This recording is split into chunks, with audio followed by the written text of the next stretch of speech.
Hello folks and welcome to another Mac Tactics Tactic. Slightly different video for you guys today. Not a tactics video. This is a video I've been trying to put together for the last few days, and every time I think I've got it worked out in my head and I understand what I want to say to you guys, or tell you guys, EA release a bit of information that kind of messes that up. So I'm just going through with it now. Now this was meant to be a video on how to start your EAFC 25 journey. If you want to do a road to glory, or if you're going to put points on, it was supposed to just give you a generalized way of using your pre-order bonus, any packs you've got. Just using my knowledge and my experience over the years. I've been playing EA FC since it started a year ago, but I've also been playing FIFA since it started its Ultimate Team, back when there was nothing in the game, where you just basically opened packs and got cards and built a team. And you had to like one game mode. It's gone so far since then, and so because I've played it every year, I have a quite a good knowledge of what I do at the start, and I'm just going to give you guys that. But then EA keeps throwing curveballs at us, like today with the news that, I think it's this one. No, it's this one. Yeah, with the news that Rivals is changed significantly, and Champs has become significantly more challenging. Don't want to say more difficult, because it always was difficult, but it's much more challenging for the majority of players now. Is it good for us? Is it good for you? I don't know. And that's the long and the short of it. I don't know. I can tell you what my thoughts are, but until I see the full range of rewards, I just don't know. I know that the rewards that you're getting for Champs is significantly better now. 200,000 Ultimate Team coins, tradable 85 times 10, tradable 84 times 10, untradable base icon. I mean, that's like monthlies again. Mental. Untradable 89 times 2, untradable 82 times 30, and 3 tradable Team of the Weeks. I'm glad they brought that back again. For like 6 months I'll have it.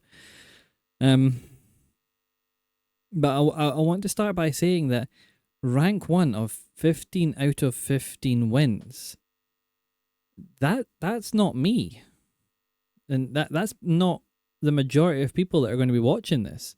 So please don't freak out about that.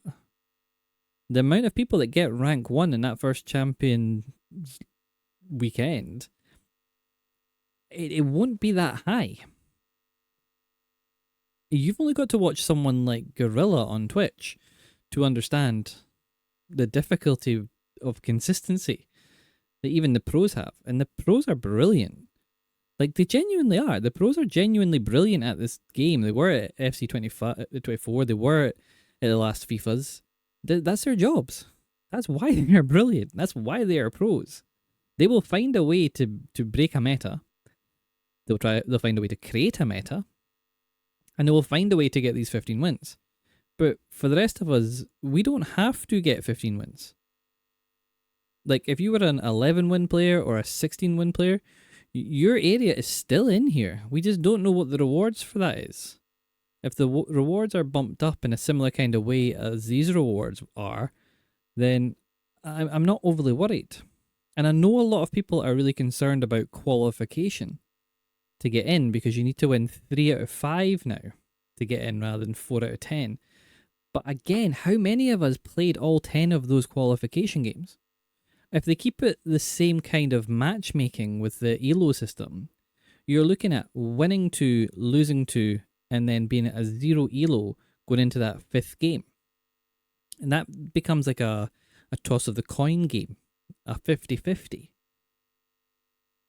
You've got so many more chances to enter that I reckon the majority of people will get into Champs within 3 or 4 attempts.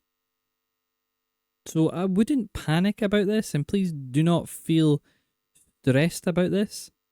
I know EA have said purposely they're raising the stakes of each game. I don't particularly like that language.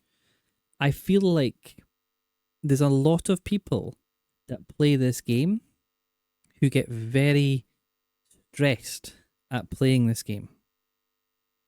And if you're increasing that strength, increasing that stress, I really do not think that is a particularly great thing to do to the majority of the player base.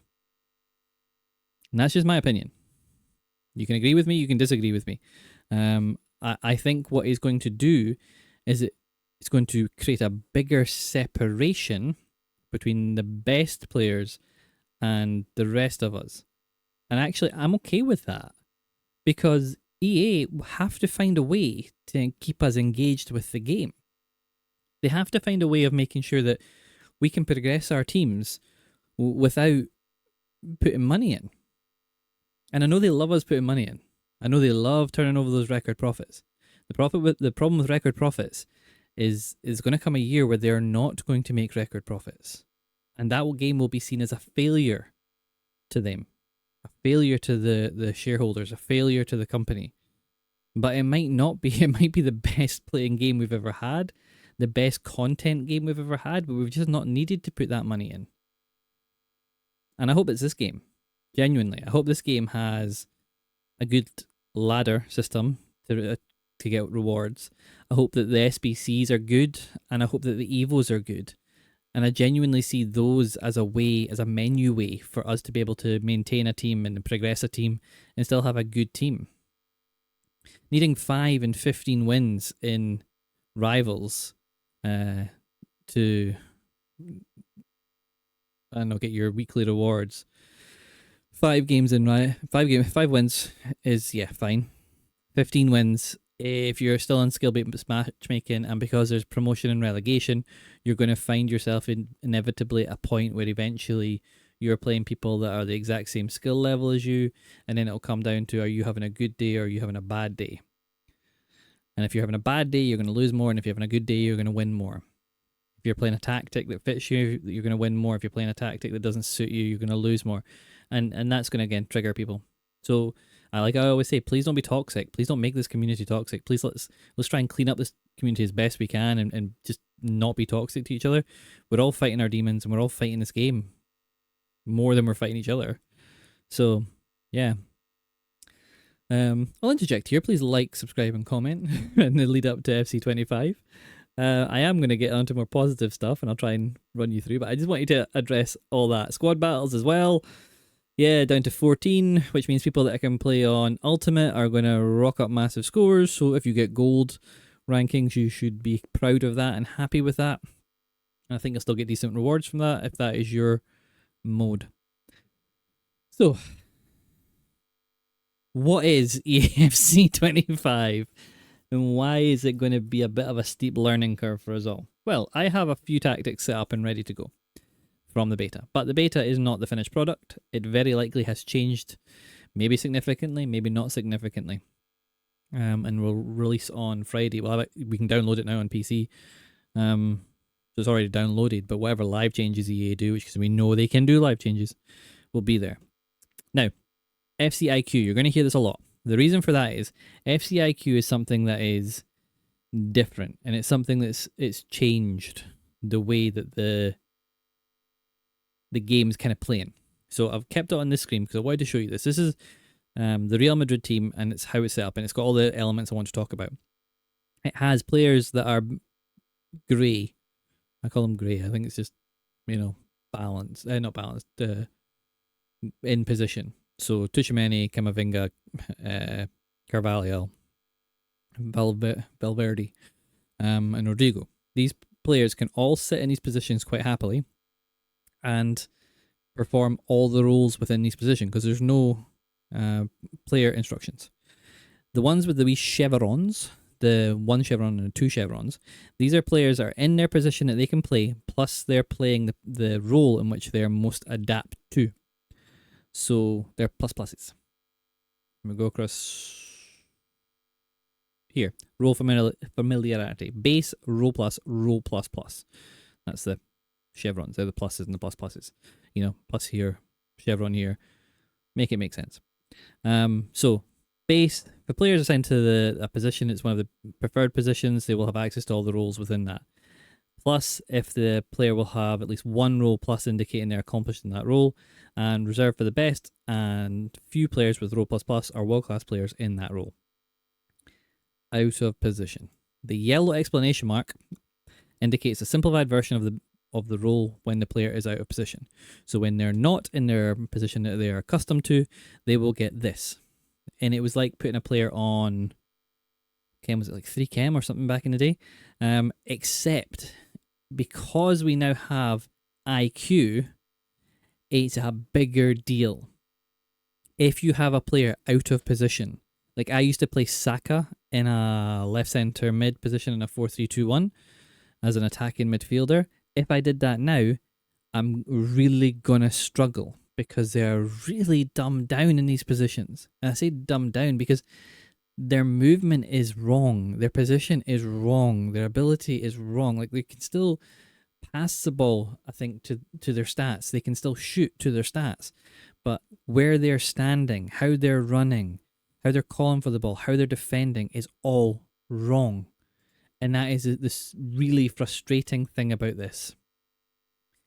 So here we have the explanation based on the fullback role. So you've got the right back in the new false back role, which puts them in the middle of the park like an inverted fullback. So it's nice that we're getting that because that's going to be really OP, I think.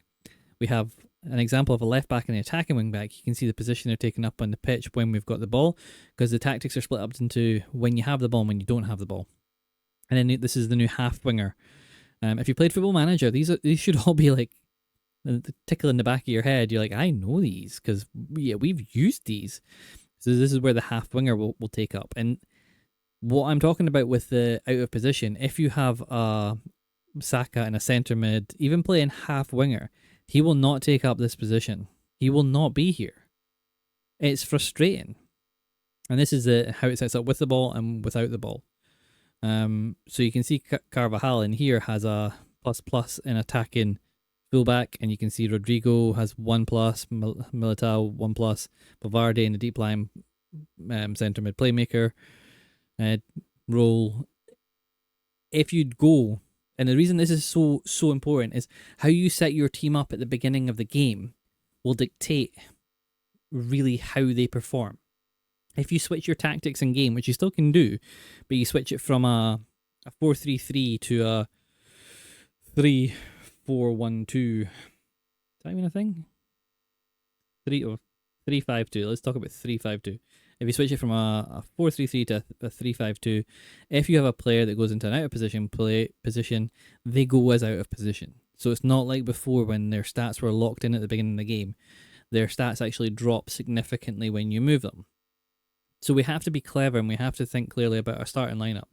We have 9 spaces on the subs bench now, so that means we're going to be able to sub players in and out if you want to change your tactics at half time or change your tactics in the second half to go more defensive or more attacking. But we're going to have to look at a different way of presenting tactics.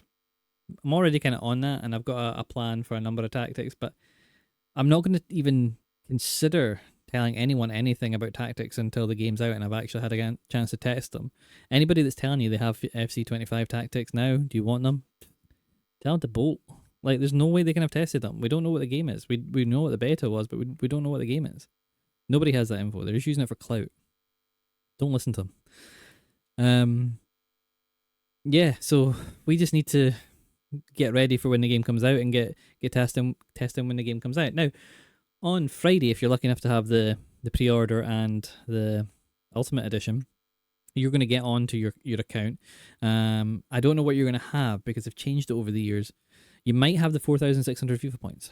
You will be able to transfer over any points from your old account to your new account. So you'll get a chance to do that if you've got any points just kind of left sitting on it. I would strongly encourage you not to spend on FIFA points, but I know that's hard. I know some people want to. Like I've said, I am not going to do that. And I certainly won't open any packs on any video with FIFA points. My plan for the FIFA points that I have will be to get my starter team and then look at the paid ladder, which, I think I seen the other day, and this might be wrong. This is the first paid game, full price paid game that you then have to pay for the season objective ladder thing, season pass. That tends to be reserved for a free to play game, which by now I thought this would be. But I'll probably put it into that, and I might, depending on how I am at this game, I might put it into draft, just to increase the packs that I get a chance of a 50k pack and stuff like that. Then I'll be looking at the objectives. I need to get through all the objectives that are there that give me good rewards, like the 100k packs from 100 team goals or 500 team goals or whatever, and I'll fire into squad battles and do something like that. And I just need to claim all the objectives that I can to get contracts, to get chemistry cards, all that sort of stuff. Anything that's available, I need to try and get. And I suggest you guys do the exact same. This game, it is a revamp. And anyone who played Football Manager, again, this should be very recognizable to you. The dark green, the light green, the dark black. You know, that should be really recognizable to you. Your smart tactics, yep. Yeah, this is it. The player roles again. And these are all the different roles you have within the position. So these take over player instructions, which you guys will all know by now because you'll all be poring over all this information. Really, I am here because I've seen a lot of people in our Discord in the EAFC Tactical Hub that are really worried about the changes. And these changes are significant, but we don't know yet. I think evolutions are going to be huge this year. I think they're really going to push them. I think they're going to be a way to really customize your team and make it look really, really good. So please use the evolutions. Don't worry about rewards until you know what these are, because this is the area I'm looking to hit. If I'm honest, that area. Like I'd be happy getting that the first weekend. I'll be happy qualifying for the first weekend league. Let the pros do their thing. They'll work out the meta. They'll do the meta. Let's us just concentrate on playing this game, enjoying this game, and getting good at this game. If you don't already, I'll put a link to a couple of people that'll help you at the start of the game. Jamie, who's new in the Discord, who's got a great beginning game guide. I'll put that in so you can have a look at that on X. And Elusive Messi, who again is new in the Discord and has put a whole load of, well, is really good at dribbling. I've watched a couple of his wee snippet video things, and I'm not saying that I can't do the things he does. Well, yeah, I am saying that. I am saying I can't do the stuff he does. He's very, very good at it. So I'll leave both of them in if they help you guys get better. I hope so. And other than that, look out for all our tactics coming out. We've got a whole load in the Discord ready to go. We will get them going. As soon as the game launches, we'll test them. We'll make sure they're good. Remember, anything that comes at the hub is thoroughly tested and works. And we'll help you make it work for you if you need that. You can hit me up on YouTube and you can hit me up in the Discord, and I will make sure I help you, or someone in there helps you get the tactics working specifically for you. So if you made it this far, well done. I tried to not make that ranty, and I hope I've given some people a little bit encouragement and brought back a little bit motivation to get back into this game. This game isn't just for the elite. It's just not just for the best players. It's for all of us. EA will make sure of that, and EA will give us something to make sure that our teams progress and our teams get better over the course of the year. So if you made it through all that, well done. Like, subscribe, comment. And I will probably see you next time on Friday or Saturday, probably Saturday, in a new game. So, catch you guys in the next one. Bye.